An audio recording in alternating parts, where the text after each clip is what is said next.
আসসালামু আলাইকুম। এই যে এগুলি রান্নবো শুটকি দিয়ে, এই যে শুটকি দিয়ে এগুলি রান্না করবো।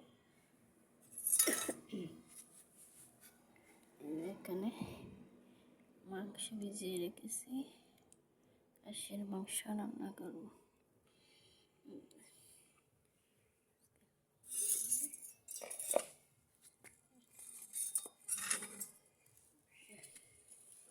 এই যে শুটকি দিয়ে এগুলি রান্না করলে খুবই মজা লাগে।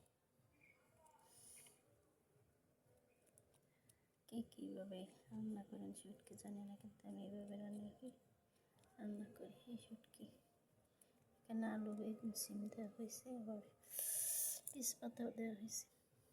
শীতের ভিতরে তেজপাতা ছাড়া তরকারি ভালো লাগে না, সঙ্গে আরও ধনিয়া পাতা, খুবই মজার।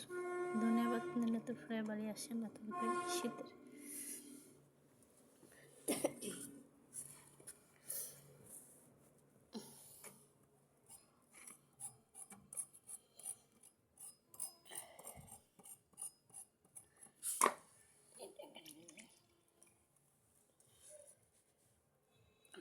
আপু ভাইরা, আমার ভিডিওটা কেমন হয়েছে অবশ্যই কমেন্টে জানাবেন।